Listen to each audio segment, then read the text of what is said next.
Hi everybody, welcome back to my channel. So today I'm going to be doing a get to know with me sort of Q&A, but I'm going to be doing it while I'm wrapping my Christmas presents because I really need to get onto that. And yeah, I thought it's a good opportunity for me to sit down, do my Christmas presents, and also opportunity for you to get to know me a little bit better. So without further ado, let's get wrapping.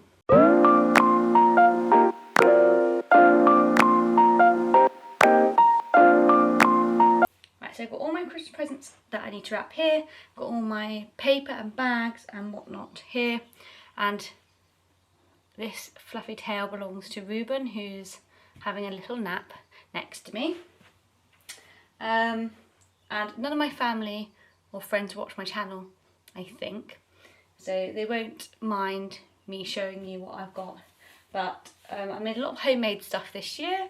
And then I've got just little bits for people, obviously because we had a baby this year. But let's start wrapping and then we'll get into some get to know you questions. So I probably should start with, if you're new to my channel, hello. It's nice to meet you. My name is Katie.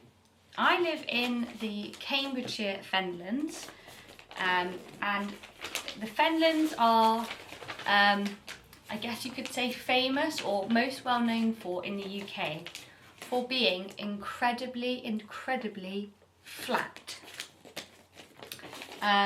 So it used to be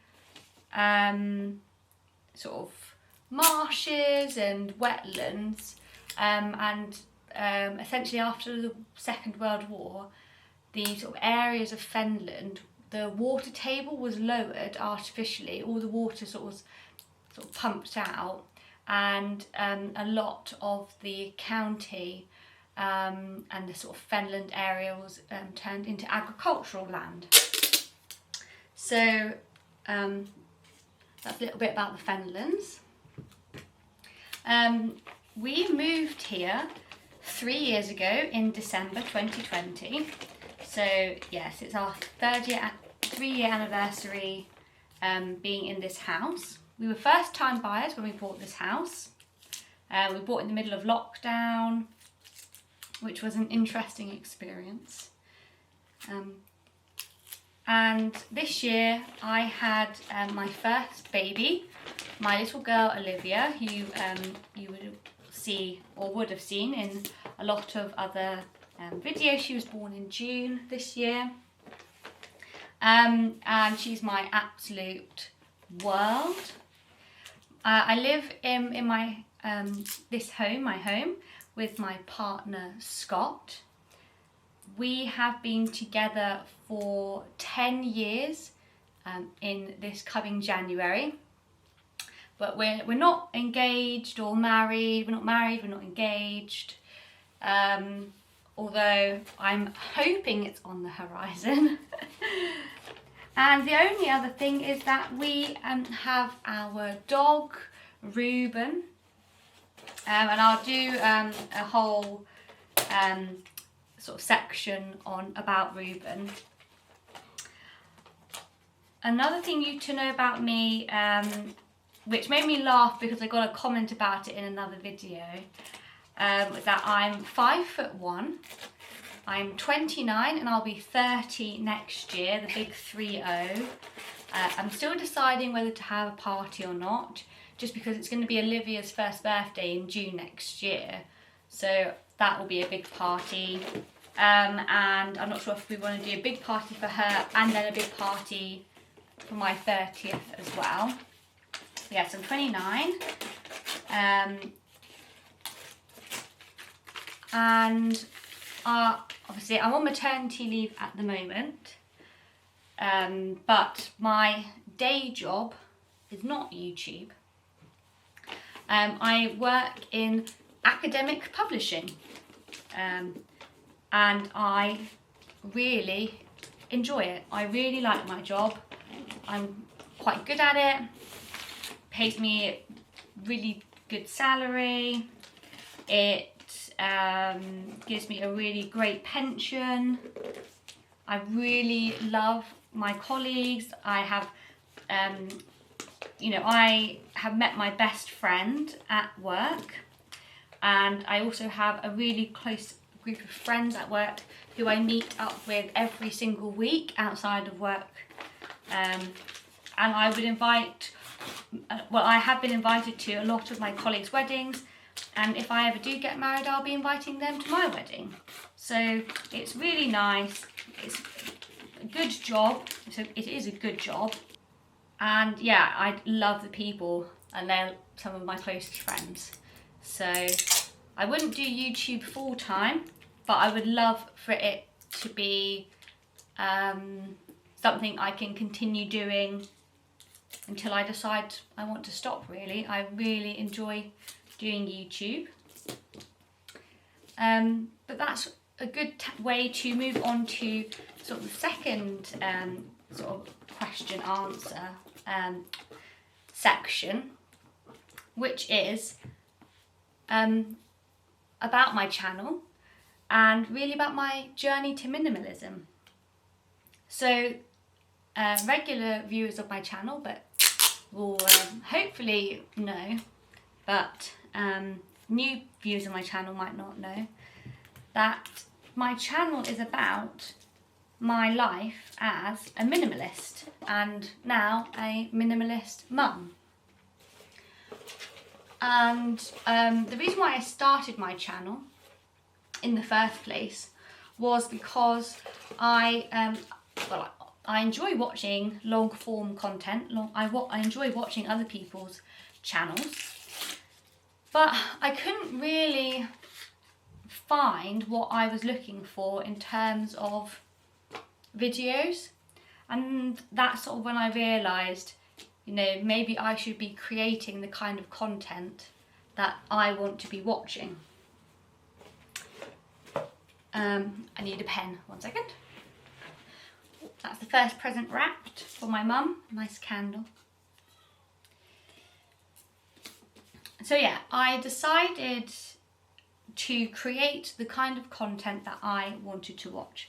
And what I wanted to watch were other people like me just living their lives, and seeing what other minimalists in the UK live like on a day-to-day basis, and just getting to know them a bit and trying to make, I suppose, in a way, make me feel not so odd, not so different, and be part of a wider community of minimalists in the UK, and especially as a mother, when most other content when it comes to motherhood is about buying more toys, doing more activities, more for your kids, stripping things back and actually focusing on less but better when it comes to raising children is not a broadcasted way of living, apparently. So yeah, I just thought I'd start this YouTube channel, show people how I live as a minimalist, which I don't think I live a very extraordinary life. I feel like I'm very normal, but and I think that's the misconception sometimes people have with minimalism, is that we live these really sterile lives. But it's the opposite. My life is full of richness, just sort of not materialistic richness. Well, it is in a way, but it's very intentional materialism, and I'm very intentional about my life. So yeah, so how I started my journey as a minimalist. We have to go back to, essentially 2016. So 2016, I graduated from university. I studied biomedical science at university. and I got myself a job immediately out of university. Actually, I graduated on a Monday, and the first thing I had to do was ask my new boss on the Monday morning, please can I have the day off on Thursday to attend my own graduation ceremony. So yeah, so I started, and my first job was at the same organisation that I'm working for now, and I've just worked my way up. So yeah, that was in the summer of 2016. I graduated. I had started a job which actually have now turned into a real career in something I really enjoyed and still do enjoy. I then I got promoted in the following January, and when I first started working I was living with my mum and dad still, and then when I got my promotion I moved out into a house share in Cambridge, where my company is, or where my organisation is based. That was in the January of 2017. I then had my job, my promotion. It was a maternity cover promotion, so I did that for a year, and then in October 2018, me and Scott, after doing a long distance relationship, I say long distance, after we went at university, and after we graduated, he was living with his parents, I was living with my parents, and so we weren't living together, and we both like working, and he was in London, I was in Cambridge, so we just saw each other at weekends, and we did that for, well, about 2.5 years. And then yeah, in October 2018 we moved into a rented home together, just me and him, and it was like our first little home. It was on a new build estate. We rented it, but it was so exciting to live together, to have like our own, like a house. We didn't own it, but like it was our home. It's like our first home. We had to buy a bed and a sofa and a dining table, and it was really, really great. So I started my minimalist journey through finding the Minimalists podcast, so I could listen to something to and from the office every day. The reason why I decided to listen to podcasts was because it suddenly hit me when I moved in with Scott that I had come to the end of the path that my parents had always sort of set out for me as a child. You know, it was not a specific path, but the sort of messages I'd grown up with was, do well in school and you get to go to university. Do well in university and you get a job. Get a good job and you can get a house. And I'd done that. I'd got into the university I wanted to. I'd gotten a good degree. I'd gotten a good job. I'd got a good salary, especially with my promotion as well.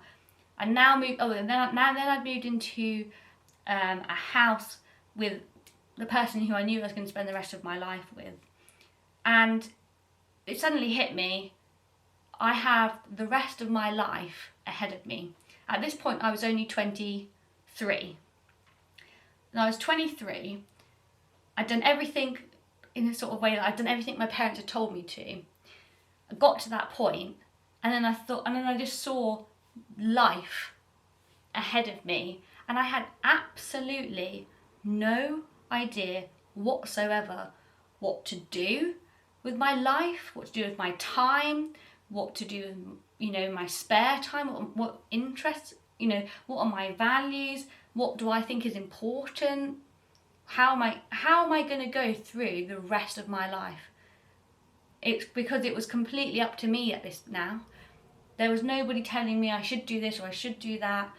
No sort of societal pressures. It was one of those ones where I knew I had infinite choice ahead of me, and it became a bit paralysing.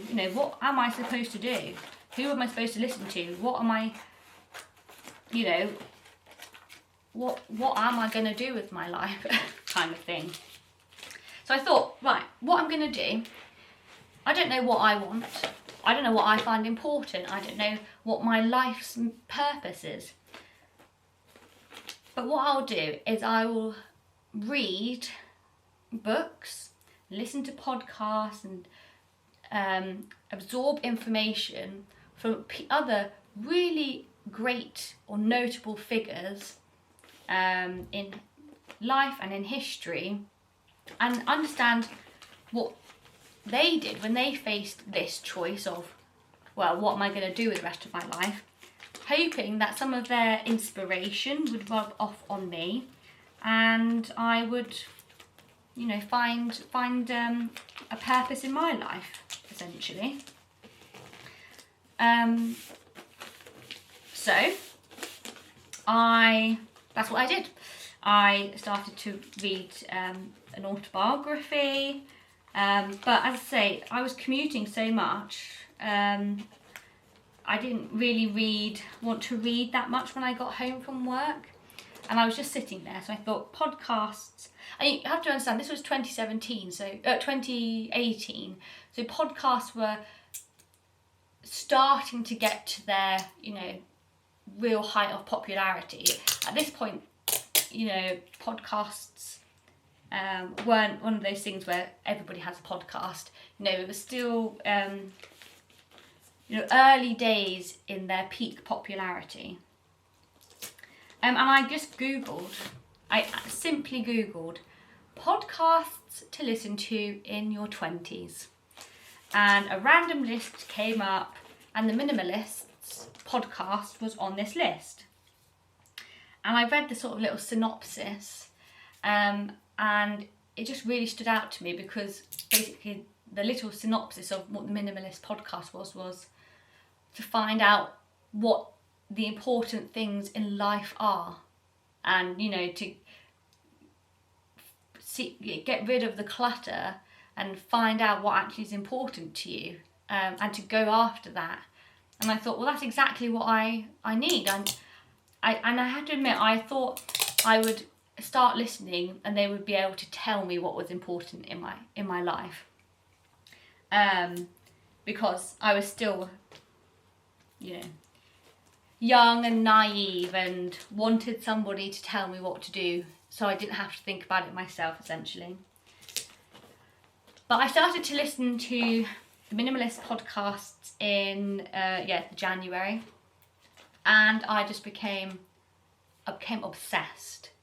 I was listening to the podcast for hours and hours every day, not just in my commute. I was listening to it through my headphones in the office, and it did take me until that May to actually start decluttering. So I spent 4 months listening to the podcast about minimalism before I even started to declutter. So if you've just found my channel, you want to become a bit more of a minimalist, for me it took months and months of listening and inspiration and, I suppose, research about minimalism before I actually dived into it.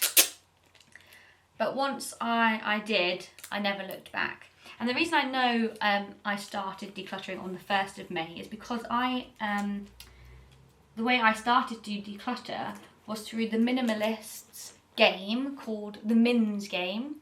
And that's where you get rid of 1 thing on day 1, 2 things on day 2, 3 on day 3, 4, day 4, etc, etc. And the first thing I ever decluttered was an eyeshadow palette. So there you go. So that was in the May 2019. And yeah, I just became a bit of a decluttering freak from May onwards. But it spiraled into so much else. So I not only decluttered all my stuff, physical and digital, I decluttered my mindset when it came to my work and how I approached my work, which got noticed and actually ended up in helping me get another promotion at work. I also decluttered my finances, and the minimalists often talk about Dave Ramsey, and that really I thought becoming debt free and using your money really intentionally, and you know, your shopping habits, your buying habits, everything to do with money really. That really pushed me into getting my finances sorted out completely, learning how to budget. I actually preferred the budgeting method from the Budget Mom, and I'll put some links to her YouTube and Instagram below. I found real massive inspiration from her, Miko. And that meant, so I started decluttering in, we moved in together into the house in October 2018. I started to declutter in May 2019. And in January 2020 was when I paid the last payment of my car off.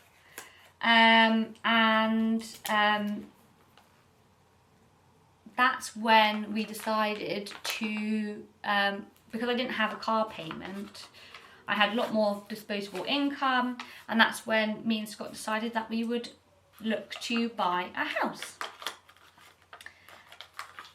So I will come onto the house buying journey and our house journey in a second, but that was, yeah, I started being a minimalist. I would say I started minimizing in May 2019, and I really haven't looked back since. And it is a really important part of my everyday life, especially as a mum. It's becoming even more important for me to teach Olivia, yeah, less but better. That's what I want to teach her, less but better. And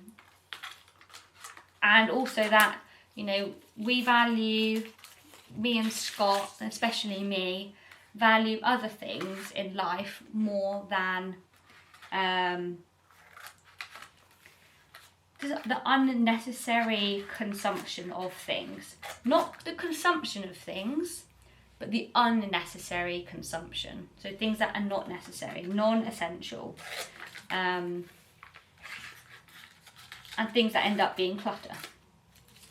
So that's, yeah, it's really important for me to show Olivia that we can have everything that we need, everything that we want, and then when enough is enough, and that we don't have to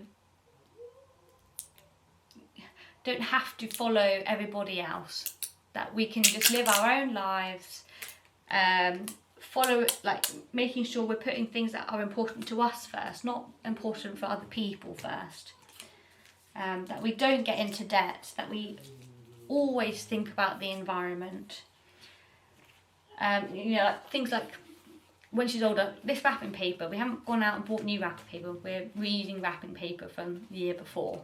You know, we don't need to go and buy new wrapping paper just because it's Christmas. You know, we can use up what we have before purchasing something else. In an ideal world, I would have recyclable paper, but I just have to use what I have this year.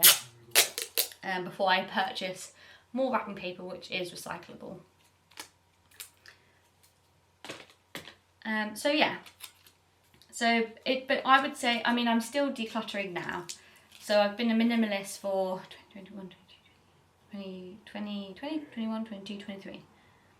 4 years, 4.5 years, getting on to 5 years, and I'm still decluttering. So, you know, if you're just on the start of your minimalist journey, then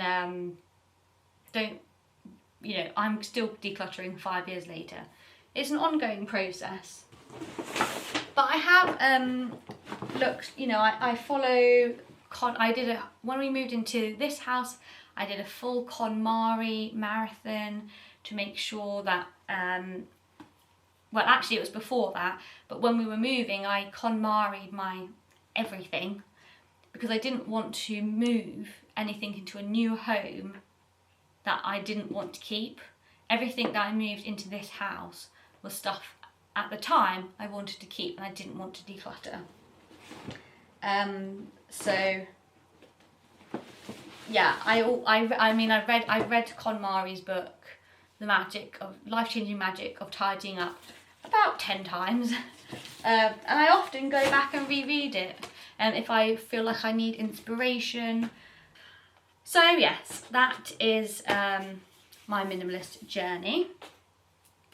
But really, it happened by chance, like most things in life. So yeah. So we bought our house in 2020. We decided to start looking in January. We got our savings totals all added up. We got a mortgage in principle and we started to look for houses in the local area. And yeah, we came across this house in May 2020, and we put the offer in, negotiated a bit with the sellers and got our offer accepted in July, and then we moved in the December. It was very stressful. It was a very stressful process. But I was thinking about this the other day, and it was when we got the keys, oh my goodness, it was so exciting. We did buy this house for a good price. Obviously there was the thing like the stamp duty freeze at the time and things, so we saved lots of money there as well. But we did buy this house as a fixer-upper. Not necessarily like a massive renovation job, although actually it's going to turn into a massive renovation job, but we could see how much potential the house had, and we just thought, you know, it had so much potential, so much space. It was a house where we wouldn't have to move if we didn't want to. We only would ever have to move if we found, you know, like kind of like the perfect home. So that was quite appealing, because some of the houses that we had looked at, you know, it was one of those ones where it's like, this would be a good starter home, but as soon as we had children we would have had to move, and then it was so stressful buying, like even starting the process, that we didn't want to have to do that with children really. So yeah, this house had enough space for us, and like we could like see what needed to be done, and it was really exciting. But yeah, over the last 3 years we've done quite a lot. So we completely basically ripped out the kitchen, and the entire kitchen has been changed, including all the walls were replastered, all the electrics are changed, all the plumbing was changed, it was all repainted, replastered, new lights, new cabinets, new appliances, you know, the whole shebang. And all in all, the kitchen cost us about £20,000. And in total so far we've spent about £28,000 on all the renovations that we've done for the house.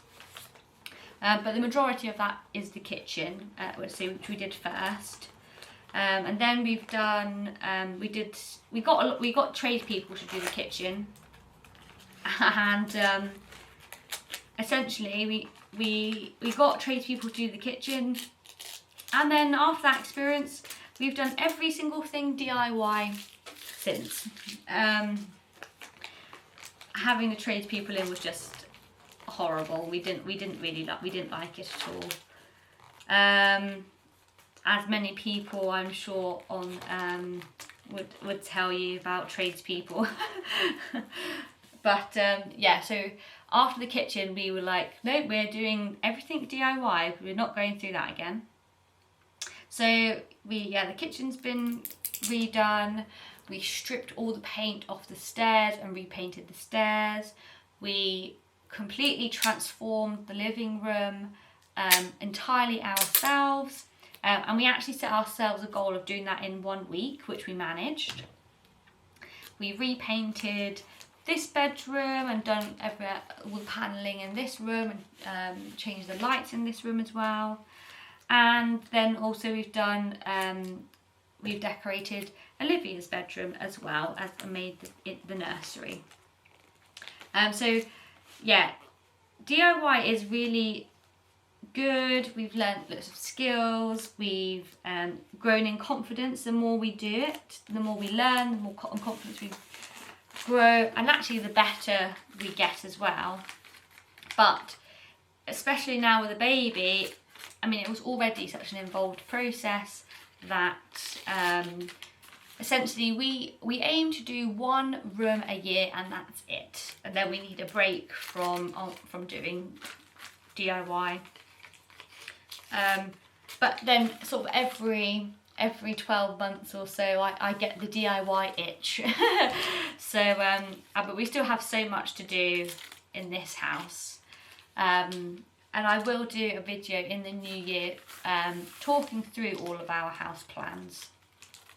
Because, as I say, the new plans that we have are actually quite renovation heavy. Like proper renovation, not just like painting or adding panelling. I mean, we're talking knocking down roofs and knocking down walls and actual building stuff. So it should be amazing, but it will be much more of a big job rather than just decorating a bedroom, which is time consuming, but not massively involved, I would say. But yeah, we have lots of plans for the house. We have so many renovations left to do, big things and little things. But we do absolutely love this house. It's one of those ones where we wish we could just pick this house up and take it to a location that's closer to our families, because we are quite far away from our families, which is a shame. But that's the only downside to this house, really. Everything else we absolutely love. But yeah, it did take, say, our offer got accepted in July and we moved in December. So it took about, well, almost 6 months, or 5 months to get in, and it was really, really very stressful. So yeah, don't want to do that again, really. So, a few other things to touch on in this get to know me video. Yeah, me and Scott. So we met at university on a night out. That was 10 years ago. So our 10-year anniversary in January, which is absolutely crazy. But Scott is not, well, he wouldn't call himself a minimalist, but he doesn't really buy a lot of stuff anyway. So I sort of am the biggest purchaser, I would say. And it's more things for the house I purchase at the moment. Scott definitely is not a minimalist when it comes to purchasing clothes. He has 4 wardrobes in the house, whereas I only have 1. And maybe I will convince him next year to do a video with me about what it's like to live with a minimalist when you're not a minimalist. But we generally, it doesn't affect our relationship at all, especially because we share the same values, and that's what, you know, we talk about most, really. But yeah, we met at university, so we've been living together since 2018, and yeah, 10 years. We're not engaged, but I think it's probably on the horizon, because we have, you know, a house, a dog and a baby, and I would really like to get married. I personally find it quite important, and I would just like to be married, just like to have a big party and celebrate our love. Yeah, just would like it, really. And the last get to know me, which I'm sure everybody has been waiting for, he's actually joined me now, is about our dog, Ruben. So, Ruben, we moved in December, and we basically waited about 2 weeks after Christmas before we were like, that's it, we're getting a puppy. And it wasn't a snap decision. We had been talking, I mean, ever since we met, about how much we both really wanted a dog. We'd had names picked out for years. We were just obsessed with dogs. I would watch puppy training videos, and yeah, both of us have always wanted a dog. We've always talked about it, but it was one of those ones where we thought, like, we'll have to wait till we have our own home to be able to get a dog. But yeah, we bought the house and we had a dog within 2 weeks. It was stressful, but we wouldn't change it for the world. We wouldn't change him for the world. It was his 3rd birthday. I'll put a link here to his to the video. But he's 3 now. It's his birthday in November. He's an American Akita, and he is actually quite small for his breed. But a notable celebrity figure who has an American Akita as well is Henry Cavill, Superman. So people say, oh, what breed is he? I say, oh, he's an American Akita. You know, Henry Cavill has an American Akita as well. His Akita's called Cal, very cute. But he is just the most, I mean, he's our soul dog.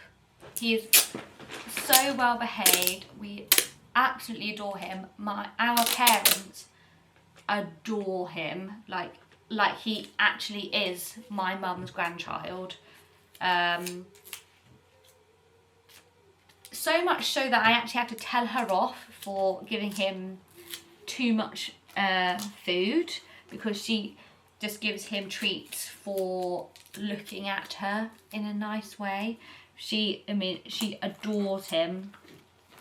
But yeah, he only barks at things he can hear but can't see in the garden. He is very stubborn but also incredibly intelligent. So he knows when you're trying to bribe him with a treat to do something, so you can't. and he knows how to use his weight to throw a tantrum and not come home from the park or a WALK, and he will throw himself on the floor, roll over onto his back, so he knows he's heavy enough that you can't pick him up. So you're very intelligent, aren't you? But he was very easy to train. He walks really well on his lead. He knows more words than Olivia at the moment, and he's just perfect. We absolutely adore him. And yeah, he's so soft. And when he was a puppy, he was ridiculously cute. Yeah, but that's Ruben. He is so full of personality, and like all dogs, he sighs like he pays all the bills around here. So yeah, that's all I sort of can really think of that would be questions that people might ask. But if you've got this far and you have a question I haven't answered, please definitely leave it in the comments below, and I will answer it. Obviously I'm not going to give out too much personal information, but if I have loads and loads of comments or lots of questions, then I might do like a follow-up. But yeah, I hope you've got to know me a little bit better. I have managed to wrap 1/4 of the presents. I'm a bit behind, so I need to stop talking to wrap the rest of them, and also I need to feed Olivia. But yeah, I hope you got to know me a little bit better. Yeah, any other comments, any other questions, leave them in the comments below. And if you liked this video, please like and subscribe if you want to see more content from me. I'm planning my 2024 content already. Yeah, so lots will be coming up. And I go back to work next year as well, so that'll be interesting to balance YouTube, babies, dogs, house, garden, and YouTube. But I'm looking forward to the challenge, and I'll see you in the next video. Bye!